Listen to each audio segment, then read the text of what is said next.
แบบที่ไปที่มามันเป็นจังได๋คือจังว่าคือมีแต่เป็นไม่ฮักเอาเจ้าก่อนก็ได้เอาสาว พวกกินจุกยาเอได้เห็นเรียกได้อเห็นยังเปิดที่ไปนอนตอนนั้นหันอยู่แบบอยู่ลำพวนผัวแบบเสพยาเล่นยาแล้วก็ตบตีหั่นนะแล้วก็อยู่บ่ได้อันนี้เลยเป็นจังได๋ถึงเลิกลากันกับลูกกับผัวนะอันนี้ก็สูบยาคือกัน คือกันเบิดเลยสูบยาแล้วก็บ่ไปบ่หาเติบพี่น้องเอ้ยเฮ็ดจักปีแล้วคือสิหลายปีจะได้นี่เนาะได้แล้วบ่มีเงินหาเงินซื้อข้าวแน่แล้วก็สิเฮ็ดเฮือนแน่สิบ่แล้วอยู่ดอกโอ้พี่น้องมันแล้วบ่ได้นี่นะ2 ปีนี่ได้ซำนี้นี่เก่งนะพี่น้องเอ้ยรับจ้างล้างถ้วยล้างบวงในงานในร้านอาหารโดยแล้วก็บ่ปลูกมันพร้อมโดยนี่เฮือนเราอยู่นี่พี่น้องเอ้ยนอนอยู่นี่เลยอันนี้มันอ้ายนอนไปดันเอาสวยเลยทำพวงมาได้เนี่ยทำเนี่ยคิดยังเชียวอีกว่าสักคนอ่ะเนี่ยเป็นคือเก่าบันนี้50ดูเชียวดูเบาดี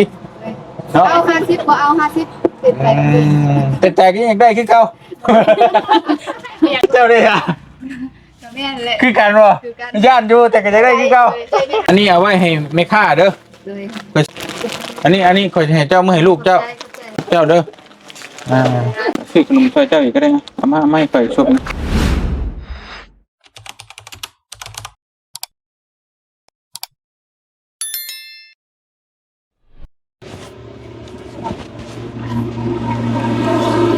เดี๋ยวไงเนาะ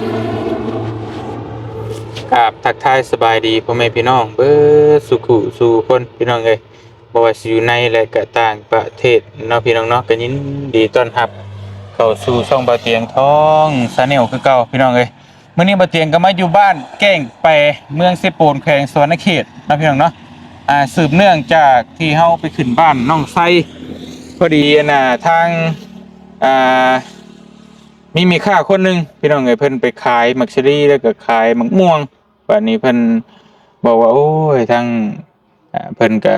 เป็นแม่ห้างใหม่ๆว่าซั่นพี่น้องเอ้ยมีลูก3คนหาเลี้ยงลูกเลี้ยงเต้าพี่น้องเอ้ยเนาะรับชีวิตก็ลำบากว่าซั่นแม่ลูก3นะเขาสิว่าแล้วก็พี่น้องเอ้ยเลิกกันกับผัวก็บ่ดีแหละเนาะกินนั่นกินนี่เนี่ยมันบ่ดีว่าซั่นซะเฮาก็บ่เว้าดอกแต่ว่าตัวนั้นก็แต่ว่าเฮาสิมาถ่ายเบิ่งเฮือนเบิ่งซ่านเพิ่นบัดนี้เนาะสิ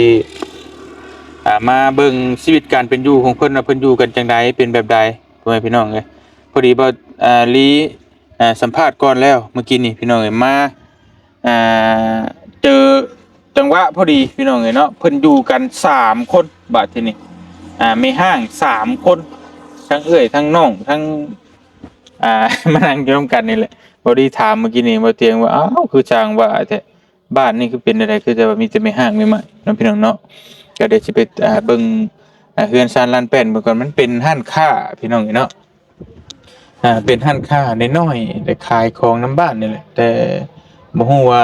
เพิ่นสิได้ขายหรือบ่หรือว่าจังได๋ก็คือว่าเนาะนี่แหละพี่น้องบ่รีสัมภาษณ์ก่อนแล้วเดี๋ยวบ่เตียงสิเข้าไปน้ำหลังบัดนี้สิไปถามเบิ่งที่ไปที่มาของเพิ่นก่อนว่าเป็นไปเป็นมาแนวใดพี่น้องเนาะโอ้ยคือจังว่ามีแต่ไม่ห้างไม่ใหม่แท้สบายดีเด้อน้องเด้อโดยใส่น้อบานนี่ป้าโตพี่น้องเอ้ยสบายดีน้องพลน้องยังไงนี่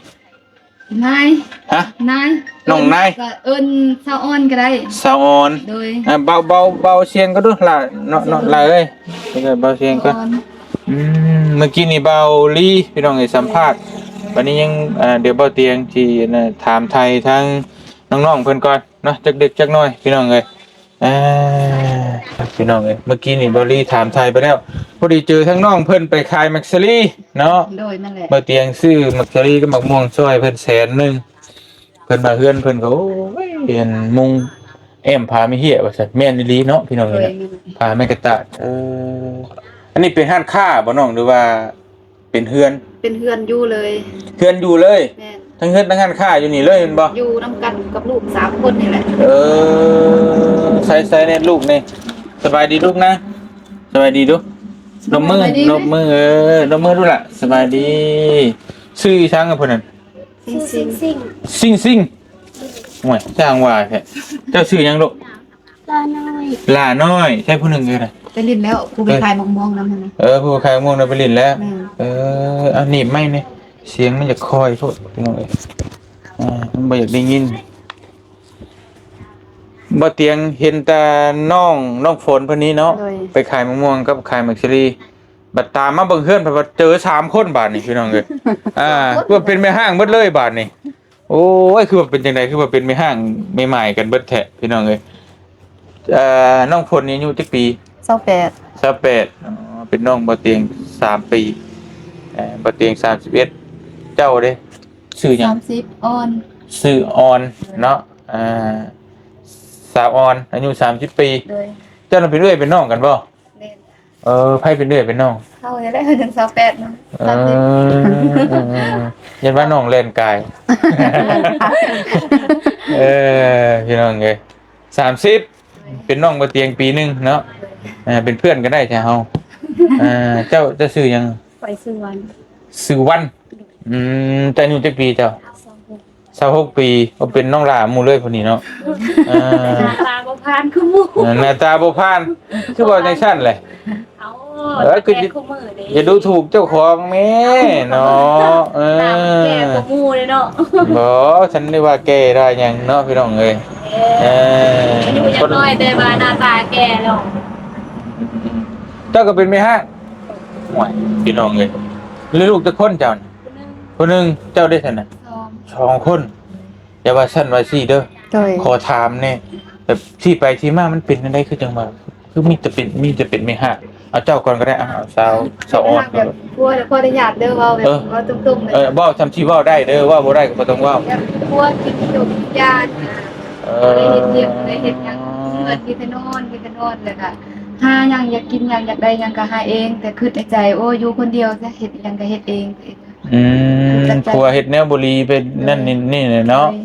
ไปลินหึดลิน อยู่ ยา ทั่วมากก็จะซื้อข้าวกิโลซื้อข้าวมาหาหน่อไม้หาผักหาหยังมาขายก็ซื้อกินเองค่ะคือตัดใจว่าอยู่คนเดียวนะคือไปแบบนั้นเป็นนั้นจังว่าปะพัวบ่แม่นว่าพัวปะทนบ่ได้แล้วก็ปะเองมันบ่ไหวเนาะ โดย ผัวน่ะเป็นคนอยู่บ้านเนี่ยบ่อยู่บ้านอื่น พัวเฮาอยู่บันดุงใน บัดนี้ก็ส่งเพิ่นแล้วเนาะเมื่ออยู่นำพ่อน้ำแม่เพิ่นแล้วพี่น้องเอ้ยบัดนี้เฮือนเจ้าอยู่ไสอยู่ถึงนั้นอยู่บ่แล้วเฮ็ดนี่เฮือนอันนี้จะเป็นเฮ็ดนี่แหละก็น้องก็เป็นในห้างคือกันแหละน้องบ่มีเฮือนอยู่แบบน้องลูกยังน้อยเด้ก็ได้เฮาเป็นลูกใหญ่แล้วล่ะป้าให้น้องอยู่หั่นน่ะป้าให้น้องอยู่เฮาแหละไปหารับจ้างไปล้างถ้วยล้างหม้อให้เพิ่นแล้วก็เฮ็ดไม้นั่นได้หน่อยนึงก็เฮ็ดไปแล้วเฮายังบ่แล้วทำเอาว่าง่ายคือตะกี้น่ะอันเจ้าอยู่ในนี้แม่นแล้วบัดนี้แหละน้องกับป้ากับผัวอันแหละเจ้าคิดอีตนน้องให้น้องอยู่นี้ใช่แล้วเจ้าไปสร้างเอาใหม่สิบ่แบบเฮาเอื้อยนี่ลูกใหญ่แล้วแต่ยาวน้องนั่นลูกยังน้อยแล้วให้อยู่นี่เดี๋ยวเฮือนเอื้อยก็ยังบ่แล้วจ้าพี่น้องไปว่าอีตนน้องนะเนาะก็ได้ให้น้องอยู่นี้พี่น้องเอ้ยบัดเจ้าได้สาวพลเป็นได้ก็ที่ไปที่มาที่ได้เลิกลากับผัวแล้วว่าคร่าวๆอยู่ตอนขายมัคคิรี่แล้วเท่านึงเนาะโดยแม่แล้วอันตอนนั้นหันอยู่แบบอยู่น้ำผัวแบบเสพยาเล่นยาแล้วก็ตบตีหั่นนะแล้วก็อยู่บ่ได้อันนี้เรื่องจริงบ่แม่นบ่ได้ว่าตัวอันบ่บ่ได้ตัวเพราะว่าอันนี้เฮาต้องถามตุ๊บเจือได้แต่ทั้งนิดแบบเฮาแบบบ่ได้มีเฮือนเทื่อหั่นน่ะไปๆมาๆนี่แหละจังได๋ก็อยู่นี่จังได๋ก็อยู่หั่นแบบพักเซาอ่ะซะแบบเฮ็ดเวียกนำอันคนจีนพวกซันบีเปอร์นะผัวก็เฮ็ดเวียกนั้นแปลว่าเมื่ออยู่บ้านหั่นแล้วก็แบบว่าเราตบเราตีเรากลับมากลับมาแล้วก็ถือว่าบ่มีเฮือนอยู่แล้วก็อยู่นี่แหละตอนอยู่พุ่นหั่นเราตบเราตีแบบปัวหั่นแบบเราลิ้นยาเนาะลิ้นยาแหละเฮาก็บอกสอนหั่นแหละว่าอยากให้คือหมู่เด้ว่าอย่าเฮ็ดจังซี่จังซั่นสอนเนาะตามภาษาเฮาสอนนั่นแหละเฮาเป็นเมียเนาะเฮาก็ธรรมดาหั่นแหละต้องบอกต้องเตือนกันเนาะเราหันนอนกินยาทั้งยาฟินแล้วก็ยาบ้า2อย่างบัดนี้เรานอนกินบัดนี้ค่อยเลยแบบอยากหายหั่นน่ะจมอยู่จมเว้าแล้วก็เราก็คือว่าแม่นหืนที่เฮาจมอยู่ตลอดลุกขึ้นมาก็บ่ได้เว้าหยังเลยถือว่าเอาเหล็กที่เราสูบยาหั่นไปตีเฮาตบก้อนแล้วทางไปตบแล้วก็เอาถือว่าเอาไม้หั่นเหล็กหั่นน่ะแทงหน้าผากเฮาถือว่าออกเลือดเบิดเลือดเต็มหน้าแต่ว่ามันก็บ่ได้ลายดอก มันคือว่าเอาเข็มแทงกันแหล้วพอเล็กตอนนั้นก็น้อยๆเด้มันก็บ่ได้หลายอยู่แถวหน้าผากนี่แล้วนี้มีเฒ่ามันแล้วก็เอาใบมะฮุ่งมาข้างไปแล้วมาอุ่นใส่หน้าแต่ว่าพี่น้องทั้งผัวกับทั้งปู่แม่ย่าน้องอาก็ดีอยู่เขาก็ฮักแพงดีอยู่แต่ว่าผัวทั้งเพิ่นน่ะดีเนาะ แม่น พอปู่แม่ย่าก็ดี โดย แต่ว่าก็ผัวเฮาน่ะอยู่นำบ่ได้เนาะ แม่นเวลาแบบตอนผัวตีเขาก็เข้าข้างอยู่เข้าข้างบ่ให้ตีหั่นน่ะแล้วก็เข้าข้างแบบเขาอุ้มหมดคอยน่ะถือว่าเขา 3-4 คนอุ้มหมดถือว่าบ่เห็นแล้วกับตัวคอยเห็นแต่ตีนออกมาเด้เอาผัวหันเอาตีนยันใส่อยู่นี่หั่นน่ะจนว่าเป็นเดือนใส่เกิบบ่ได้แต่แบบผัวตีแบบนั้นก็บ่ได้โทรหาพ่อแม่ทางนี้น่ะอยู่ผู้เดียวอดเป็นหยังคือว่าอยากตีเจ้ากระดกกระเดี่ยเพิ่นอยากให้บ่ ค่อยจมตลอดได้เว้าตลอดว่ากินแต่ยาบ่เฮ็ดบ่หาหั่นน่ะ เว้าแหละแค่บ่พอใจบัดนี้ แม่นบ่มีหยังกินแบบอยู่น้ำน้องอาหั่นน่ะแม่นอยู่เขามีเงินน้องอาหั่นเนาะแต่ว่าเฮากินแต่ของเพิ่นหั่นน่ะเฮาก็บ่อยากกิน เกรงใจเพิ่นเนาะ แม่นเกรงใจอยากเฮ็ดอยากหากันตัวเองก็บ่แม่นว่ายังน้อยเฒ่าแล้วต่างคนต่างมีครอบครัวแล้วกินแต่น้ำเพิ่นก็เกรงใจเพิ่นอยากให้เพิ่นเฮ็ดอยากให้เพิ่นหาแต่วันนี้เพิ่นคือสิแม่นหื้นติแล้วลุกขึ้นมาก็บ่ได้เว้าหยังมีแต่ตบตีนั่นเลยเฮาเว้าใส่หลายขึ้นบัดนี้แม่นอยากให้นะใส่เลยบัดนี้เนาะอันนี้ก็ตั้งแต่นั้นมาแล้วก็ถือว่าอดบ่เว้าแล้วอดทนคือว่าและสาเหตุที่ก็เช็คนั่นคือสาเหตุที่เลิกกันนี่ก็แม่นต่างคนต่างไปเลยบ่แบบว่าพอมีเว้ากันจุบเจือบ่แม่นบัดนี้เราตบเราตีแล้วค่อยก็เว้าว่าสิเมื่อแล้วบ่ได้แล้วว่าบ่ให้เอาลูกเมื่อแล้วก็อย่าอดทนเต็มปีนึงอดน่ะบ่เว้าแล้วเราสิเฮ็ดหยังก็เฮ็ดเราสิหาก็หากินถือว่าเอื้อยน้องหั่นฮักแพงเอามาให้กินถือว่ากินบ่ให้กินก็ยาบ่อยากเว้าแล้วแล้วก็อดทนเต็มปีนึงแล้วกลับมาทางนี้กลับมาแล้วเราก็ค่อยตัวว่าเมื่อยามพ่อแม่เราก็ให้ไปแล้ววันนี้เราก็นำมาอีกนำมาอยู่นี่มาฮอดบ้านพี่แม่นก็อยู่นำกันประมาณ2 เดือนหรือว่า3 เดือนซำนั้นแหละก็ผิดกันอีกผิดกันแล้วก็จังได๋ปะกันนะจนแบบว่าเราคือแบบอยู่เฮือนนี่หั่นไปใส่ก็ไปบ่ได้จมอยู่หมดคืนถ้าว่าลิ้นยาแล้วก็จมเว้าอยู่นั่นแหละเบิดมือจมเว้าแม่ยังบ่ได้ยินก็ได้ยินเบิดถ้าสมมุติว่าเจ้าตอบถือว่าได้เจ็บรถถือว่าบ่ตอบอยู่เฉยๆก็ถือว่าดีแล้วบ่ได้ยังพี่น้องเอ้ยก็ขออนุญาตเลิกลากันได้จักเดือนจักปีจัก2 ปีแล้วโอเคพี่น้องเอ้ยเอาขับฟุตมาพี่บันสาวพี่น้องเอ้ยสาวยังกันนะสาววันเนาะวันหรือวันเนาะวันศุกร์วันเสาร์นี่แหละอยากให้เข้าใจได้พี่น้องยันว่ามันเป็นวันเจ้าได้วันนี้ขออนุญาตถามได้หนึ่งเด้อสาววันพี่น้องเลยเป็นยังไงถึงเลิกลากันกับลูกกับผัวนะอันนี้ขอถามเรื่องส่วนตัวน้อยนึงเนาะพี่น้องเนาะว่าทำทีว่าได้เด้อแต่เนี่ยมันเนี่ยว่าบ่ได้ก็บ่ต้องเว้าที่มันบ่ผิดเพิ่นบ่ผิดเฮาหั่นแหละแต่ว่าความจริงหั่นแหละเราก็สูบยาคือกันเบิดเลยสูบยาแล้วก็บ่ไปบ่หากินแต่นอนอยู่ในเฮือนหั่นกินแล้วก็นอนกินแล้วก็นอน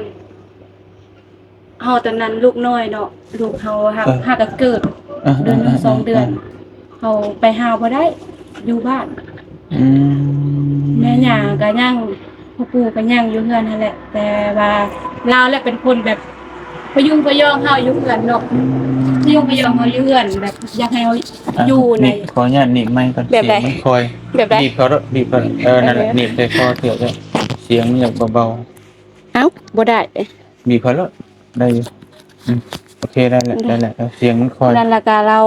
นอนในเฮือนแล้วเฮาอยู่แล้วได้ลูกน้อยไปใส่บ่ได้อยู่แต่เฮือนนั่นแหละลูกหาก็เกิดเดือน1 2 เดือนแหละบ่มีคนหาอยู่หากินให้แล้วก็จมในบัดนี้เราค่อยละหายอยากให้เราไปหากินนะหาอยู่หากินคือหมู่คือคู่แบบอยู่บ้านเขาก็บ่แม่นว่าคนจนเนาะมีแต่คนรวยๆคนมีแบบมีเฮือนมีซ่านน่ะเฮาก็อยากให้คือเขากินก็ฮู้กินแน่ว่ะกินก็ไปหาแน่อยู่ในกินแน่โตแหละกินแต่ผู้เดียวแหละเฮาเด้เพราะว่าเฮามีลูกน้อยเนาะ มีหยังเฮาก็อยากนะอยากกินมีหยังเฮาก็อยากกิน อยากคือหมู่คือครูนะแต่ว่าเราบ่ฟังแล้วก็เฮาเว้าเขาจมคือลาวเนาะแล้วก็หายแล้วก็ตบตีกันแบบนั้นแหละ มีตีกันเจ้าก็ได้เออ ตั้งแต่ค่อยเกิดลูกมาค่อยเกิดอันอยู่เวียงจันทน์ในเมืองแสงทองเนาะอันอยู่แพร่ลาดนี่นะห้องหมออยู่แพร่ลาดนี่แหละค่อยมาตัวห้องหมอแล้วเราก็คือว่าเนาะน้ำเราก็บ่ตักไฟเราก็บ่ดังเอาขึ้นแล้วก็เราค่อยเว้าเขาให้แล้วเราก็ขึ้นแล้วเราก็ตีค่อยทั้งที่ค่อยหักก็มาตัวห้องหมอหั่นน่ะเราก็ตีค่อย ผัวจะอยู่ไสนะขอโทษ อยู่เวียงอยู่บ้านน้ำจัน คนเวียง โดยอยู่บ้านน้ำจัน อ๋อคน เมือง วี มื่ ย น จั เพิ่น ไปเฮ็ดได้ไปเจอกันบ่ได้อยู่ เราไปหาเฮ็ดเวียกอยู่แถวบ้านเฮานี่แหละแล้วก็เจอกัน เจอกันเหมือน โดย แต่มื้ออยู่น้ำผัวบ่ โดยเราแต่งแล้วก็เมื่ออยู่น้ำพัวหั่นเลยแต่งแล้วก็ไปอยู่หันประมาณเดือนหนึ่ง2 เดือนก็กลับเที่ยวไปเที่ยวมาแล้วไปเฮ็ดเวียกอยู่แถวป่าแถวดงนี่แหละก็ อืม เฮ็ดเวียกอยู่แถวป่าแถวดงหั่นล่ะย้ายไปย้ายมาคือละแล้วบ่มีที่พักบ่มีที่อยู่แบบเฮ็ดบ่ได้ก็ตั้งแคมป์ตั้งเพื่อนแถวนั้นแหละเอาแพร่บัตร นั่นเด้เผาขมุเด้ สังกอขมุข่อย ม เอาแพร่บัตรมุ่งแล้วก็อยู่กินกลางคืนแล้วก็บ่ได้อยู่นํแล้วก็ไปเลาะแล้วเนาะคนกินยามาแล้วไปเลาะหาตีไพ่ ลิ้นไพ่นั่นน้ำมูน้ำคูมีเงินก็หมดโทรศัพท์ก็หมดไปจำหมดโทรศัพท์จ้ะไพ่อยากดีเนาะข่อยก็หายคือกันมื้อนี้ข่อยกลับไปอยู่เฮือนแล้วข่อยบ่อยู่แล้วนี่สิได้สาเหตุก็ว่าเป็นหยังปะกันลูกไพ่ข่อยบ่ดีบ่ข่อยจึงกลับไปอยู่ให้พ่อแม่เราเห็นเอง อยู่หันได้ปีหนึ่ง2 ปีนั่นแหละจนได้เกิดลูกหันเราก็เฮ็ดนะเนาะลูกเราเป็นแบบนั้นนะเราก็ให้อีต้นค่อย อืม พี่น้องเราก็อีต้นค่อยจนค่อยว่าเก็บเกี่ยวน้ำแล้วเก็บเกี่ยวข้าวแล้วก็พาเรามานี้ค่ะว่าจะหาเงินเด้อจะหาเงินลงมาเยี่ยมพ่อแม่อยู่นี่ค่ะว่าแล้วว่าโดยบัดน่ะหาเงินเราก็ได้อยู่เงินน่ะเรากินหมดเราบ่ได้จงไว้ เราบ่ได้จงเงินเรากินหมดแล้วค่อยว่าเอ้าเจ้าบ่อยากลงไปหาเยี่ยมพ่อแม่บ่เจ้าบ่อยากลมน้ำค่อยบ่ล่ะว่าอยากอยู่ล่ะว่ามันค่อยก็ได้เนาะเงินเนาะแม่เราให้150,000 อืม ค่ารถตัวนั้นน่ะแต่ว่าช่วงโควิดมันก็บ่ได้แล้ว150,000เนาะช่วงโควิดช่วงนั้นน่ะ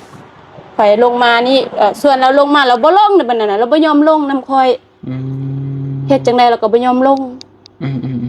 ข่อยว่าคันอยากลงก็หาเงินข่อยได้แล้วเงินอีแม่เจ้าให้ข่อย150,000ก็ว่ามีแต่เจ้าแล้วบ่มีค่ารถเราบ่อยากลงแต่ว่ามื้ออื่นก็จะลงมื้ออื่นก็มื้ออื่นค่อยลงมื้อนี้ข่อยก็ตัดสินใจลงแล้วเอาไปเอามาแล้วก็อยู่เนาะจนว่าข่อยมาอยู่นี่ได้ประมาณเดือนหนึง2 เดือนเราจังโทรหาข่อยว่าโทรหาก็บ่ได้เว้าหยังถามแต่เรื่องลูกบัดนั้นประมาณได้ปีหนึงแหละจึงมาถามข่อยให้ข่อยลงไปอยู่นำบ่เพิ่นว่าคันว่าข่อยเจอผู้บ่าวใหม่คนที่ดีข่อยจะได้เอาผัวแล้วบ่จักพอดมื้อนั้นเนาะจังโทรมาข่อยก็ตัดสินใจข่อยว่าอยากลงมาก็ยงบ่อยากลงก็แล้วข่อยบ่ได้เกี่ยวข้องหยังเลยซุมื้อข่อยก็อยู่ผู้เดียวอยู่แล้วตั้งแต่ข่อยตั้งท้องลูกข่อยเนาะเดือนหนึงข่อยก็อยู่ผู้เดียวอยู่แล้วเจ้าไปเลาะอยู่ป่าอยู่ดงมีเงิน30 40เจ้าก็ไปตีไผหมดลูกเจ็บเป็นเราก็เจ้าก็บ่เบิ่งข่อยว่าข่อยเว้าคำนั้นแล้วเราก็ให้คือกันแล้วข่อยบ่ได้เห็นหน้ากันลมในโทรศัพท์ซื่อๆเด้ลงในโทรศัพท์ซื่อ คือเจ้าเห็นมันบ่ไหวมันเกินเท่านั้นเจ้าลงมา ๆโดย ลงมาเองบ่ว่าไงที่ถ้าสมมุติว่าผัวตามมาหรือว่าอยากเปลี่ยนแปลงก็แม่นอยากตามมาอยู่พี่ที่แต่ว่าเราก็บ่ได้มาบ่ บ่ อ๋อ เราบ่มาแต่ว่าได้ปีหนึงเราจังโทรหาคอยบ่อยากอยู่นำคอย อืมปีหนึงผ่านไปยังโทรมา โดยพ่อแม่เราไปบำบัดเราก่อนแล้วมาแหละเราจึงโทรหาคอยไปบำบัด3 เดือนอยู่คุกน่ะแล้วก็ดีแล้วก็โทรหาคอยอยากลงมามันนั้นหมู่คอยอยู่นั่นก็ยังมีเนาะแล้วว่าเรายังคือเก่ายังคือเก่าแล้วว่าคอยก็เลยตัดสินใจลงบ่ลงยาแล้วแต่อันนี้นะแล้วแต่บุญวาสนาคอยคันบุญวาสนาคอย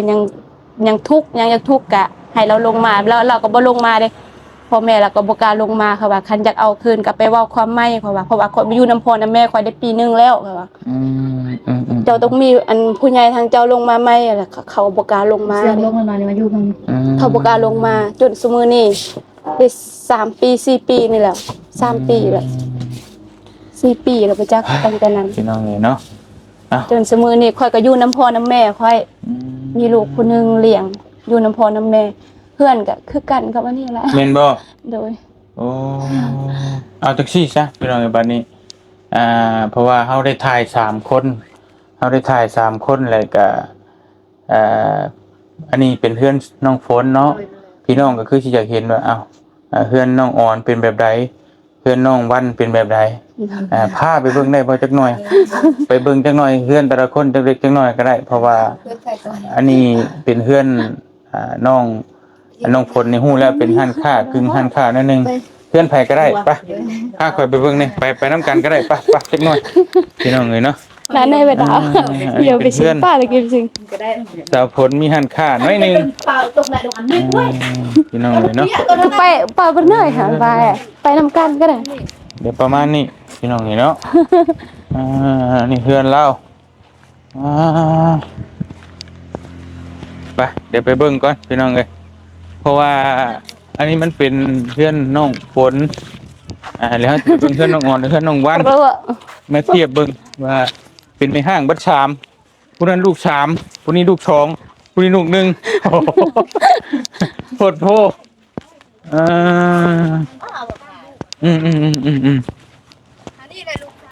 นี่ลูกสาวจนใหญ่ละสบายดีด้วยนะ แล้ว มันแม่นบ่ลูกสาวแม่นน้องบ่เห็นอย่าไปรอเด้อลูกเด้อ อันนั้นก็ลูกเพิ่นพุ่นมาเบิ่งลูกฮะ เดี๋ยวไปที่ไหนเดี๋ยวมาผู้พาบ่คิดมาพี่มาแม่ดึงมือมันไว้มาน้องเอ้ยเนาะ ไปเบิ่ง ใกล้สิแล้วแล้วซะนี่นะนี่ มาลากกดมั้ยล่ะเฮ็ดเองมอมแมมส่วนมันยังบ่ทันได้ดกนำไก่ถ้าเจอแบบยังต้องไปล่ะ ส่วนมันเจ้าบ่นั่นก็เอาไม้มาดูหั่นเนาะโอเคพี่น้องเนาะขอโทษเด้อนี่ไปข้อเจ้าพี่น้องเอ้ยนี่เพื่อนสาวออน โดย หลังใหญ่เติบพี่น้องเอ้ยเฮ็ดจักปีแล้วคือสิหลายปีก็ได้นี่เนาะ ได้แล้วบ่มีเงินหาเงินซื้อข้าวแน่แล้วก็สิเฮ็ดเฮือนแน่สิบ่แล้วอยู่ดอก โอ้พี่น้องมันแล้วเบิดได้นี่นะแล้วเบิดเลยเรือแต่หลังคา อันนี้ก็ยังติดหนี้เงินเพิ่นอยู่แล้วค่ะติดหนี้เพิ่นยัง10 ปลายล้าน ติดหนี้แบบใดน่ะ ติดหนี้แบบยืมเงินเพิ่นขนาดซื้อหนังสือ เงินเพิ่น นี่ มาเฮ็ดชื่อบ่ โดยยืมเงินแบบติดหนี้แบบยืมเงินสิจ้างสร้างเฮ็ดหั่นน่ะ10 ปลายล้าน เรียกว่าอีกคืนนึงคือแบบ ก็คือสิหึงเติบก็คือสิหลายปีเติบอยู่เนาะ หลายปีแล้ว พี่น้องหลายปีเติบอยู่เพราะว่ามันเบิ่งจากสภาพแวดล้อมนี่ก็หึงมันจักปีได้นี่ เฮ็ดนี่2 ปี 2 ปี โดย บ่ มีเงินเฮ็ด 2 ปีได้ซำนี้ก็ถือว่าเก่งอยู่เด้เราผู้เดียวเนาะเป็นแม่ห้างเจ้าเฮ็ดเวียกงานยังอ่ะ บ่ได้เฮ็ดหยังเฮ็ดสวนมันแล้วก็ไปรับจ้างเพิ่นล้างถ้วยล้างจานนี่แหละอยู่ร้านอาหารมาเลยยามอันนั้นปลูกมันก็มาปลูกมันก่อนถ้าปลูกมันแล้วก็ไปหาอยู่นํเพิ่นหั่นน่ะแล้วก็มีลูกแล้วก็มีแม่อยู่นำพี่น้องเอ้ยเนาะก็ถือว่าเราก็มีความตั้งใจอยากได้ แต่ว่าเพื่อนนั่นแหละน้องแบบคือเว้าหั่นแหละน้องแบบเพื่อนน้องลูกยังน้อยให้น้องอยู่ซะแต่เฮาก็หาไหม ความตั้งใจอยากได้เพื่อนให้ลูกให้เต้าอยู่เนาะโดยแต่ว่าก็2 ปีนี่ได้ซำนี้นี่เก่งเลยพี่น้องเอ้ยเพราะว่ามันบ่ได้ง่ายเลยเฮือนดินนี่เนาะแต่บุกบืนไปเนาะรับจ้างล้างถ้วยล้างบวงในร้านอาหารโดยแล้วก็บ่ปลูกมันพร้อมโดยยามปลูกมันก็มาปลูกแล้วก็ไปรับจ้างหญ้ามันโป่งแล้วก็มาเสียหญ้ามันน่ะมันของเจ้าของบ่หรือมันของเจ้าของได้ปีนึงขายได้เท่าไหร่ปีนึงกำลังเฮ็ดปีนี้เฮ็ดหมู่ได้แล้วเฮ็ดน้ำแบบบ่ไหวได้เฮ็ดเวียกแบบอยู่ร้านอาหารปีนึงแล้วบ่ไหวแบบกลางคืนบ่ได้อยู่บ่ได้นอน 11 โมงบางมื้อก็ 12 โมงนอนแล้วก็เมื่อยแล้วก็พักแบบนี้สิพักแบบพักเรื่อยก็ยันบ่มีหยังกินหั่นน่ะแล้วก็พักตัวเองว่าเฮ็ดสวนมันแหน่มื้อใดเมื่อยแล้วก็ไปอยู่ร้านอาหารตอนได้แบบเมื่อยแบบอยู่ดึกประมาณ12 โมงได้นอนมันดึกแล้วก็มาพักอยู่เฮ็ดสวนมันหั่นน่ะอยู่แบบสิอยู่เรื่อยๆก็ยันบ่มีหยังกินล้างถ้วยล้างบวงไปอยู่ร้านอาหารนั้นได้มื้อเท่าไหร่เพิ่นให้มื้อแบบเพิ่นให้มื้อนึงแสนกีบมื้อละแสนกีบมื้อละแสนกีบยังอดมาเฮ็ดเฮือนได้ปานนี้ก็เติบนึงแล้วพี่น้องคือว่าเก่งเติบนึงแหละเนาะเบิดเท่าไหร่ได้จำได้บ่จำได้ประมาณเบิดเท่าไหร่เฮ็ดเฮือน60ล้านโดยนี่60ล้านได้ซำนี้ก็ดีแล้วพี่น้องเอ้ย 100,000 บาทประมาณ90,000 กว่าบาทครับโอ้ ก็มีพี่น้องช่วยแน่ บ่แม่นจ้างเพิ่นเต็มโต๊ะบ่ จ้างเพิ่นนั่น11เฮ็ดซำนี้นะ 11 ล้าน โดยจ้างเพิ่นเฮ็ด เฮ็ด ซำ ซำนี้ โดย ปัดเท่า11 ล้านมันก็บ่จ้าง 10,000 กว่าบาทเฮ็ดเบิดนี่พี่น้องเอ้ยพี่น้องบ่ บ่จ้างสร้างนี่แหละ โอ้คือดีแท้พี่น้องเอ้ยเนาะแบบเพิ่นก็แบบมาช่วยนะแบบอีกคน ช่วยกัน แบบว่า เนาะ อยู่คนเดียวหั่นน่ะถ้าว่าคนอื่นซำนี้เพิ่นเว้าว่าเศร้าหั่นแหละเอา แม่นๆ โดยนี่เพิ่นว่าช่วย เป็นเด็กช่วย แต่จบแล้วบัดนี้เนาะเบิดแล้วมันบ่ โดย มีหลังคายังบ่มีเนาะ โดย เออ หลังคาแล้วก็ว่าสิกรอกออกได้นึงแล้วเฮ็ดอันนั้นหั่นน่ะเพิ่นอยู่เย็นหั่นน่ะถ้ามีบ่มีก็อยู่ไปแล้วคือเว้าแล้วตอนอยู่ร้านอาหารก็เฮ็ดเมื่อย 11 โมงนอนบางมื้อก็1 โมงนอนเมื่อยแล้วก็มาพักบัดนี้พักก็เฮ็ดสวนมันต่อ อืม ขนาดแบบสิมาอยู่เลยบัดย่านเฮือนบ่แล้วข้าวกินก็บ่มีซื้อข้าวนี่บ่ได้เฮ็ดให้บ่ได้เฮ็ดนามีแต่ไปอยู่ร้านอาหารแล้วก็เฮ็ดสวนมันเท่านั้นแหละ โอเคพี่น้องก็ถือว่าสู้ชีวิตพอสมควรเนาะสำหรับน้องออนเพิ่นก็ถือว่าเก่งขอยกโป้ให้ด้วยน้องเอ้ยหาเงินผู้เดียวได้เฮ็ดเฮือนได้ซำนี้น่ะถือว่าสุดยอดเนาะ โดย ไป ขอบใจหลาย โดยเดี๋ยวไป ขอบใจ ไปเบิ่งเฮือนสาววันต่อบัดนี้อยู่ไส ท่านเหี่ยงเหี่ยงของ ฮะ ที่ท่านเพิ่นเขา เออ เหี่ยงน้อยๆมีน้ำพอน้ำแม่ อืมนี่เพื่อนสาวออนเป็นน้องเลยเพื่อนไผ่ฉลังนิดหน่อย ๆเท่า นี่เป็นไม่เท่าค่อย มีเท่าเจ้า โดยแต่ว่าค่อยเป็นคนเบิ่งแล้วหมด โอ้ยพี่น้องเลยโทษโพ ซื้อข้าวซื้อน้ำก็มันค่อยซื้อให้ เออเดี๋ยวจะมาเบิ่งแล้วพี่น้องเลย บ่ได้อยู่ บริอยู่ครับมาเบิ่งเพื่อนสาววันบาทนี่ฮะ ว่าเห็นเพิ่นใหญ่กว่าหมู่ เพื่อนเจ้าใหญ่กูมูเอออันนี้เพื่อนเจ้าเนาะ โดย พี่น้องเลยเอาไปจะเบิ่งอันนั้นอยู่สบายดีเด้อเออ อ้าย ฮะ เพิ่นเป็นอ้ายเพิ่นเป็นแบบเป็นเรียน เออนี่เพื่อนเล่าอยู่นี่พี่น้องเลย นั่นก็เป็นเฮือนน้องชายค่อย อันนี้บ่ โดยเฮือนน้องชายค่อยบ่มีฮอดฟ้ามุง อืมอันนี้ก็เพื่อนน้องชายนี่ก็เพื่อนเจ้าอยู่กับไผนะกับพ่อกับแม่ โดยพ่อแม่เอาไปแล้ว เออ ไปเฮ็ดเวียกแต่ละมื้อ อันนี้บ่รถเจ้าหั่นน่ะรถชาววัน เดี๋ยวไปเสียยาไปตัดกล้วยกันแม่นอันนี้แหละ อืมมันก็ขี่ได้อยู่บ่เฮ้ย ลืม ข่มใจได้เฮาก็เฮ็ดได้เนาะฮะ มีน้ำมันบ่พอ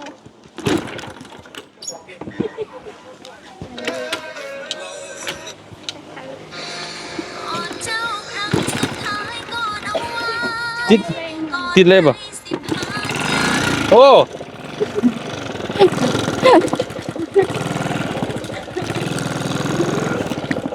ไอ้ ฮะนี่ พยายามโอ้ขี่ได้จับเจืออยู่แล้วก็ได้ชื่อมาเท่าไหรรถอันนี้นะเออ เข้าร้านเนาะเพราะว่าเป็นธนาเวียก เออ แต่ว่าเฮายังตอนอายุ14 15ไปหาเงินไปแต่งกินแต่งกอกไปอยู่สวรรค์แต่เดี๋ยวนี้มาเป็นแม่ห้างเลี้ยงลูกแม่กาคือว่า บ่ไหว้บัดนี้เนาะ ทางแม่เฒ่าเพิ่นแน่ เออ เข้าไปเบิ่ง ใส่ขึ้น เด้ มีขึ้นครัวบ่นี่ โดยอยู่นี่เลยทั้งพ่อทั้งแม่ นอนอยู่นี่เลย อันนี้เป็นอ้ายนอนเป็น เจ้าพี่น้อง เป็นวันเฮ็ดกิน ทุกคนเขาจะบอกจะเสากินเจ้าครั้งสุดท้ายก่อนเอาไว้ ก่อนใครสิพาเจ้า ดอกก็เลยเนาะขาเฮือนเจ้าพี่น้องเลยต่างคนต่างนี่ก็สุดโชมเฮงแต่พ่อกันกับตัวนั้นไปมาพี่จะไป มามาจบกันอยู่เพื่อน เลย สาวฝนพี่น้องไอ้บ้านนี่นี่เพื่อนสวรรค์เพื่อนสอนนี่เพื่อนสาวฝน3 ห้างบวก3พี่น้องเห็นเนาะเพื่อนไผฉานี่ เพิ่นเอื้อย เพื่อนเอ้ยบ่ เลย เอ้ยคือไม่ลายถ้าขอไม่นะเอ้ยมาเพื่อนเป็นหยังสบายดีเด้อเพื่อนเจ้าบ่นขอให้น้องเนี่ยเป็นยังไม่นี่คือลายแท้ เพิ่นอันนั้น เราก็เช็ดเดือนเราคือกันบ่ ให้ลูกชายตั้งเดือน ทรายบ่เป็นเห็นทุกวันเลย ลูกชายกันไงแล้วจะหน่อยลูกชายสิเอาเมียเราบ่มีเพื่อนอยู่ เฮแล้วจะให้เอา เอาไปให้ลูกชาย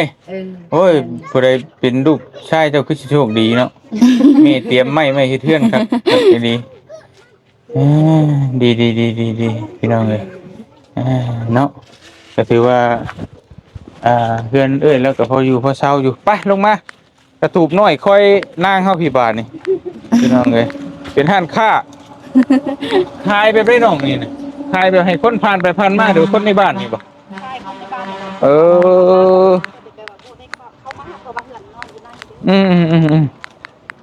จังมันสิเข้าจังได๋ปิดประตูตะม่อมอยู่บ่ได้สิเห็นจะขายหยังก็บ่รู้นี่ เป็ดกาซื้อคนอยู่บ้านก็คือว่าเขาเลยแบบว่าที่ตั้งใจขายนั่งขายเครื่องกับบ่ได้ขาย มาเบิ่งข้างหน้าดูพี่น้องเฮ็ดแบบได้สมมุติว่านี่สมมุติว่าน้องเปิดนะเปิดคักแน่เลยลองเปิดมาไปเฮือนคุณบ่สาวนั่นบ่แม่น3เฮือนสวัสดีตุ้ย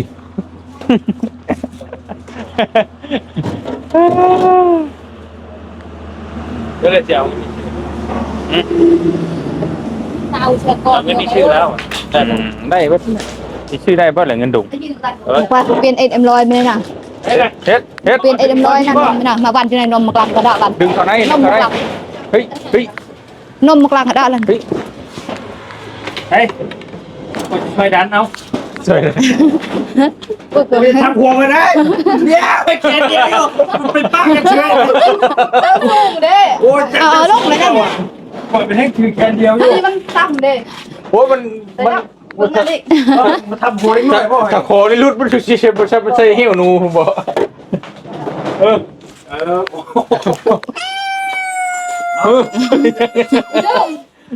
โอ้ย เพื่อนเฮงนี่หันไง สมมติลูกมดเอาไป โอ้แต่มันรุดป้าดิโอ้พี่น้องเอ้ยกินเอาเอ็มร้อยผู้กินเห็นนอนเดียว จะได้ไปที่พระพิษฉันกินนี่ไปเอานั่นให้แล้ว เอานมให้แต่ว่ากินน้ำเลย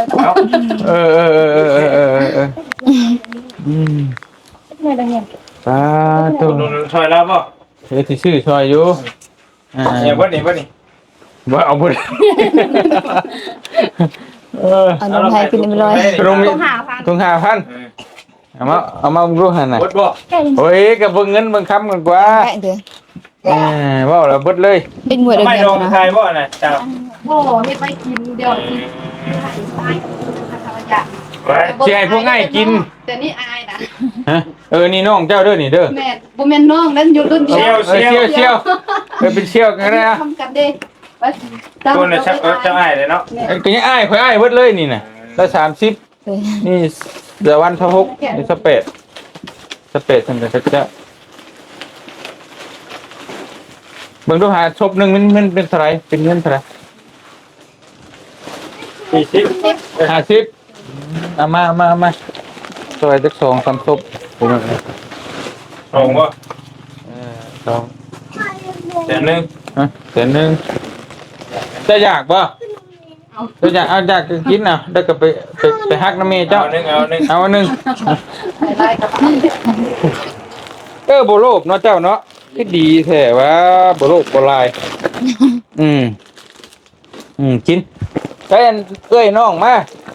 ลาเอ้ยเอ้านั่ง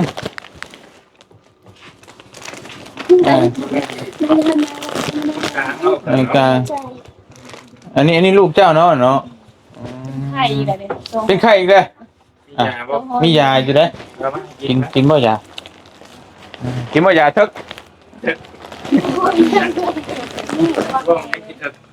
กินนี่บ่เจ้ากะ เลย ถ้าผู้ใหญ่ก็กินเจ้ากันเนาะพี่น้องเลยสิซื้อไว้ไปให้ไปฝากเพิ่นนั่นแหละเพิ่นอะไรไปนั่นเพิ่นไอ้ถามนี่เบิดนี่ วัน โชคนี่ได้กำไรเท่าไหร่ มัน20,000นี่แหละ งาน20,000โอ้ได้หลายเติบไม่เห็นเนาะ เมื่อสิขายเบิร์ดได้สิ นึงว่าใส่เวลาเท่านั่งคายเนาะลูกบ่แม่นลูกกินหมดแล้วบ่ กำไรแล้วลูกแล้วสอยเดินมือเลย ตั้งแต่มาเมื่อกี้2ทุ่มแล้ว ประมาณนั้นกับท่านแล้วกินอีก ชั่วโมงเด้2ทุ่มแล้วเอาไป คุณหายกำไรหดเอามาให้ไอ้ชบนึงก็ได้ ยังไม่เอาป่ะยังร้อยป่ะ น้องมีจะไปกินยำร้อย ก็บอกกินป่ะ นี่สติงฮะ เลย มองว่าทุกป่ะกินครับ ลูก150,000บ่ ยังร้อยไปยังร้อย 150,000เนาะอันนี้ก็เอาไปปันลูกกินเด้อลูกเจ้าลูกเจ้าแหละปันกันกินพี่น้อง น้องไม่เป็นปีก่อนฮะ 5 ปีเห็นยังเห็นยังถาม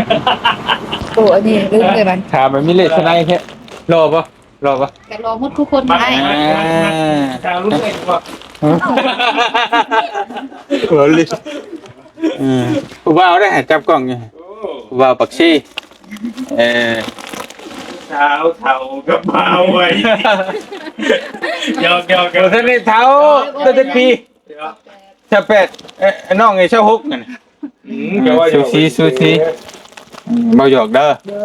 พี่น้องนี่เนาะมักบ่มักกับบ่ว่ากันแล้วแต่เจ้าดอกพี่น้องเนาะเอากระสั้นอันนี้เอาไว้ให้แม่ค้าเด้อไปซื้อซอยแม่ค้า แต่ว่าให้ไม่ค่ากิน ให้บ่ให้แม่ค้าไปให้ลูกแล้วอันนี้ขอยให้เจ้ามาให้ลูกเจ้าอันนี้จะมาให้ลูกเจ้าเด้อ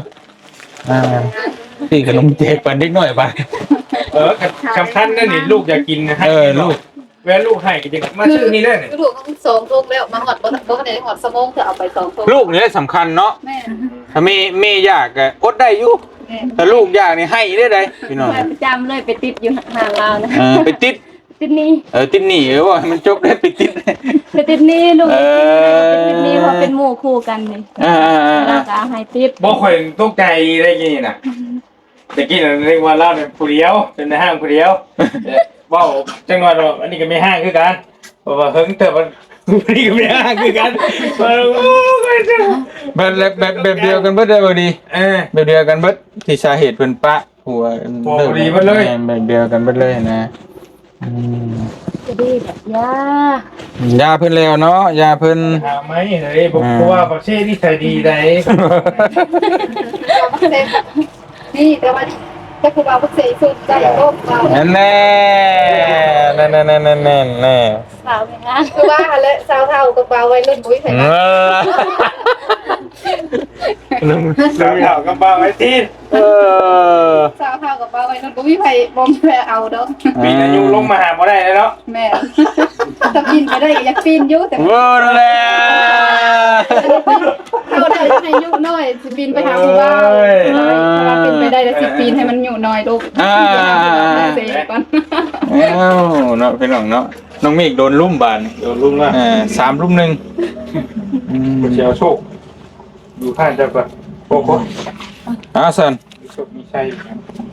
เดี๋ยวค่อยสิซื้อซอยเจ้าเท่าไหร่ก็ของเจ้า150,000เนาะพี่น้องเอามาให้ค่อยอีกถุงนึงก็ได้ค่อยอุดหนุนเจ้าหันจะได้กำไรเท่าไหร่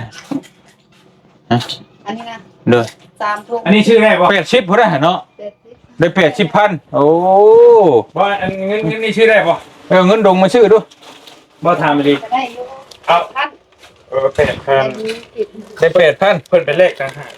เรียบร้อยคนอะไรกับจริง เอาจ่ายให้บ่ดีนำก็ได้จานบ่ แต่ละ เนาะอันเดี๋ยวก็สิจ่ายให้บ่ เอากระชื่อซะกับมือบ้านเขาชื่อไว้ได้นั่น เลยแต่เจ้าเอาเลย แต่ แต่ ก็ เจ้า ตื้อแค่12,000เนาะ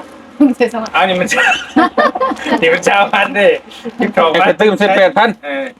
ตื้อแค่12,000อันนี้มันได้8,000โอ้แสดงว่าเงินเวียดมันมีค่าหน่อยกว่าเงินเท่าเนาะ เดี๋ยวนี้เปลี่ยนแบบต้องไปได้ ก็จะคิดตื่มเท่าได้เนาะเอาไปชีพบ่จะมีบ่ได้เงินน้อยเอาเงินน้อยมาแล้วข่อยบ่มีเงินน้อย มันบ่มี บ่มีก็บ่มีเงินอันนี้อ่ะเราสิทอนมาไปได้ปัดจ่ายต่างหากก็ได้เอ็มร้อยเท่าไหร่น่ะ เราจะก็ต้องเพิ่มใน2,000 2อันนี้นะ เบิด3,000นี่หันมันได้เท่าไหร่ 58,000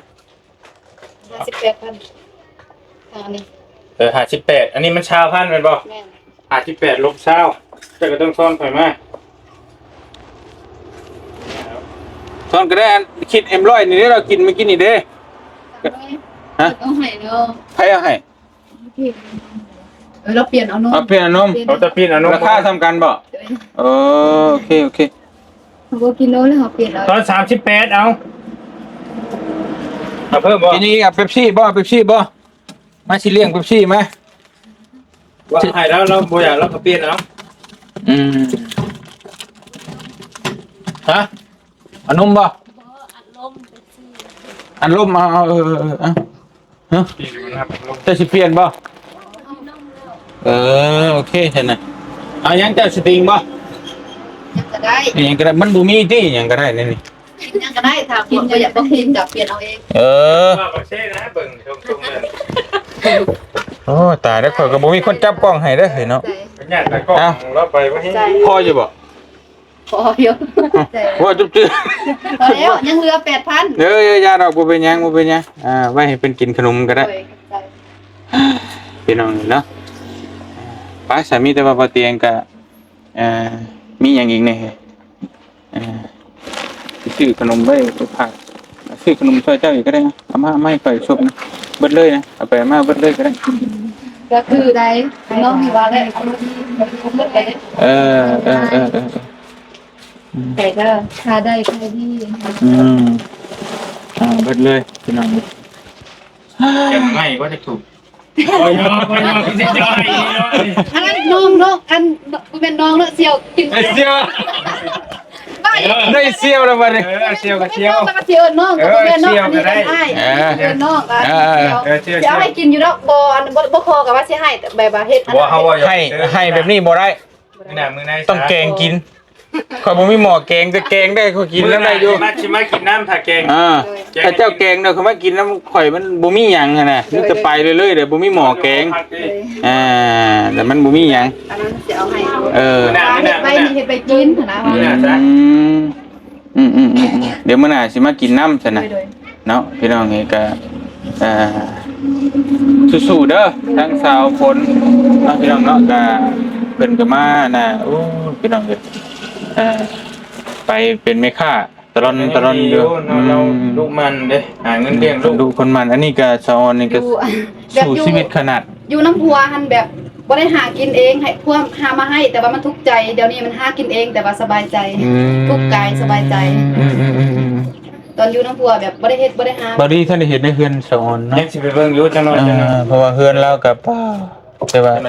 เป็นเฮือนดินแต่ว่าเราสู่มา2 ปีนะแต่ว่าเฮ็ดได้สำนั้นก็ถือว่า ไปอยู่หันอาหารปีนึงมาเฮ็ดสวนมันนี่แหละกำลังเฮ็ด อยู่ เดี๋ยว หั่น เมื่อยได้อยู่หันอาหารก็อยู่เวียดระบาเพราะว่าอยู่ลาวเฮานี่เงินเดือนมันถึกเด้เดือน1ล้านปลายนึงกินอยู่เวียดอยู่จังแพง3 ล้านปลาย นะทั้งกำค่อยถือเลขกันสิมาช่วยดอกเด้อสิช่วยบล็อกจัก10 20ก่อน ถ้าว่ามีบุญวัฒนานี่มีบุญวัฒนาถึกเลขแท้เท่ากันว่าบ่ได้ถือ โดย อ๋อถ้าเราจะมีบุญนะอ้ายคือสิเลข แม่ จะได้มาซอยจะได้เป็นบ่ แม่นถ้าว่าบ่มีบุญถือว่าบ่ได้ถือบ่ตัวเองนะแต่ว่าถ้าเขามีบุญมีวาสนาก็ถือเลข สร้างไว้อยู่บ่แหละบุญน่ะ บ่ไว้อยู่แต่บ่มีบ่ได้สร้างถ้าว่าสร้าง มันสร้างไว้มือนึงมันต้องส่งผลไหนแหละ ถ้าว่าสร้างบุญเขาได้สร้างบุญมาเขาก็บ่ได้เป็นแบบนี้อยู่แล้วย้อนว่าบ่ได้สร้างบุญมาจังได้ทุกข์แบบนี้หั่น บ่เฮาสร้างเอาใหม่นี่แหละ ก็ใครอยู่ทำนี่กับพ่อใครอยู่เนี่ยก็ยังดีกว่าเขาบ่มีไปคอเขานั่นนี่ก็ใครอยู่ใครจำนึงนะ ก็ เนาะ ใครอยู่พอได้หาเช้ากินได้สิว่าใครอยู่ไปใครก็อยู่น้ำพัวเนาะน้ำพัวแบบพัว ถามเนี่ย พัวหาให้คิด เดี๋ยวขอถามเนี่ยนั่นคิดยังสิเอาอีกบ่ครับ ประธานแล้วทีนี้ บ่เอ้าสมมุติว่ามาฮู้ว่ามันเป็นแบบนี้เลยย่านกันเบิดแล้วบ่หรือว่าจังได๋นึงสิเอาอีกอยู่บ่ แบบขึ้นใจนี่แบบอยากเอาเลยนะหัวคนดี ฉันว่าเอาทีละคนนะเอาทีละคน อยากเอาอยู่แต่พยายามมันซ้ำรอย นั่นแหละผมคิดว่ามันต้องย่านแต่ละคนน่ะย่านเป็นคือเก่าบัดนี้50ดูสิเอาดูบ่เอาดีเนาะ เอา50บ่เอา50เป็นไป แต่ก็ยังได้คือเก่า อยากได้ เจ้าเด้อ่ะ แม่นแหละ คือกันบ่ย่านอยู่แต่ก็ยังได้คือเก่า ใจไม่ห่างคือกันหมด เอา โอ้ แสดงว่ายังบ่รัก ยังบ่รัก ธรรมดาบ่แต่ก็เข้าใจอยู่ มันก็เป็นบทเรียนมาย่านนะคือว่าแหละ แบบก่อน นี่แล้วก็ย่านบ่ เบิ่งกันก่อน มันก็ต้องเบิ่งกันดีๆก่อนศึกษากันก่อน ตอนยังเป็นสาวบ่มีบทเรียนได้เห็นปุ๊บก็เอาปั๊บ นั่นแหละตัวนั้นเนี่ยมันพลาด แม่น ตัวมันพลาดนี่คือเฮาบ่ได้เบิ่งใจกัน เรียนในเนาะ ที่จริงมันต้องถ้าสิเป็นผัวเป็นเมียก็มันต้องคุยกันเป็นปีเป็น2 ปีพุ่นน่ะ เบิ่งบ่พบกันถึงบ่ บ่ประมาณเดือนนึงหรือว่า2เดือนเอา ทำเลย โอ้ เอาใจฮอดเด้เนาะสิใกล้เนาะเข้าใจอยู่ เป็นสาวบ่ฮู้เด้ เดือนทางเดือน โอเคชนะขอบใจหลายๆเด้อน้องเด้อเพิ่นน่ะโดยสู้ๆเด้อสู้ต่อไปเด้อโดยเนาะทั้งน้องผลก็ขายได้ขายดีเด้อ โดยปืนไปขายอีบ่ของสิดี ก็ไปขาย เมื่อกี้บอก ตะเก้าฮะตะ บ่ เก้า แบบว่ามันมีบุญมีงานเราไปลอกคายบ่มีหยังแล้วก็ต้องไปส่งไอ้น้องนี่แหละเพื่อนเขางานนี่แหละเพราะว่า ที่นี่แล้วก็ไปได้เนาะ ไปแม่น ไปเหมือนกัน เพราะว่ามีบุญมีงานแล้วก็ไปขายถ้าว่าบ่มีแล้วก็มีงานอยู่บ้านแกล้งก็ไปแบบไปซื้อไปมันต้นไปยังไปสวนแล้วนั่นแหละส่วนหลายก็บ่ได้ซื้อเอาเงิน โอเคน้ำห้านเจ้าอาถามตอนท้ายๆก่อนมีหยังเนี่ยสมมุติว่ามื้อหน้ามื้อไหนค่อยสิไม่อ้ออุดหนุนไปซื้อเครื่องไปให้แจกคนแจกหยังนี่สินะสมมุติว่าก็มีหยังแน่มีในห้านเจ้า มีขนมแล้วก็กะแลมอีหยังนี่แหละ จะเล่นแล้วมีนะ อ๋อยาสีฟอกยาสีฟันแบบแพบก็มีเด็กเลย จังเทื่อมื้อหน้าล่ะก็ต่างอย่างมาซอยเนี่ยเฮาซื้อห้านใดก็ได้พี่น้องแต่ว่าคือยังมาซอยอุดหนุนเจ้าเนาะจะได้ให้กำลังใจอย่างหน่อยก็พอได้มีแฮงสู่ต่อไปเลี้ยงลูกเลี้ยงเต้าเนาะโอเคพี่น้องเอ้ยไปซะสิรบกวนเวลาเพิ่นเพียงส่ำนี้ก่อนเดี๋ยวมื้อหน้าพาใหม่ก็จังว่ากันใหม่เนาะโดยสู้ๆเด้อน้องๆเด้อเบิดทุกคู่ทุกคนพี่น้องเอ้ยสักมื้อนึงมันต้องได้ดีกว่านี้เนาะแต่ไอ้เป็นกำลังใจให้ ไปอยู่เดี๋ยวเราก็จะกินข้าว โดยไปแต่เดี๋ยวสบายดีพี่น้องเขาเนี่ยเด้อโดยพี่น้องเลยเจ้าไปพี่น้องเลยครับก็สิขอตัวจบคลิปก่อนบัดนี้กับมาเยี่ยมมายามเบิ่งทางน้องเพิ่นเนาะทั้ง3สาวพี่น้องเอ้ยสาวฝนสาวออนสาววันเพิ่นก็เป็นไม่ห่างเบิดเลยผู้หนึง3คนผู้หนึง2คนผู้หนึงคนนึงพี่น้องเนาะเพิ่นก็ถือว่าเป็นแนวทางอันเดียวกันเบิดเลยลูกผัวเพิ่นก็ตบก็ตีก็นั่นแหละตามที่เพิ่นเว้าในความจริงบ่ในความจริงเฮาก็บ่ฮู้เด้ออันนี้เพิ่นเว้าจากปากเพิ่นพี่น้องเอ้ยแต่ว่าทางครอบครัวเพิ่นเห็นหรือจังไดมันบ่แม่นจังไดก็สามารถโต้แย้งได้เนาะเฮาก็นำเสนอไปแบบที่เพิ่นเว้าเพิ่นก็ว่าเป็นแบบนั้นสาเหตุเพิ่นเลิกก็บ่เป็นหยังพี่น้องเนาะเฮาก็ให้ฟังความทั้งสองฝ่ายเฮายังบ่ได้ว่าผู้ใดผิดผู้ใดถูกแต่ว่าต้นเพิ่นเป็นในห้างใหม่ๆเนาะจังนั้นก็บุกปืนผู้เดียวหาเงินเฮ็ดเรือนแล้วอันนี้ก็หาเงินเลี้ยงลูกเปิดร้านค้าก็ขายไปมายิบมาย่อยพี่น้องนี่เนาะสำหรับคลิปนี้บ่เตียงขอตัวจบคลิปไปเพียงเท่านี้ก่อนอยู่ดีมีแฮงเบิดสุขทุกคนเนาะผู้ใดอยากมาซอยเพิ่นก็ยินดีมาหาเพิ่นเองเลยก็ได้อยู่บ้านแก้งแปรเมืองเซโปนแขวงสวรรณเขตติดกับทางเลข9เนาะพี่น้องเนาะทางขึ้นชายแดนเวียดนี่แหละพี่น้องมาหาเพิ่นโดยตรงเลยก็ได้พี่น้องเอ้ยเนาะสำหรับคลิปนี้ไปก่อนอยู่ดีมีแฮงเบิดสุขทุกคนสบายดีพี่น้องบ๊ายบาย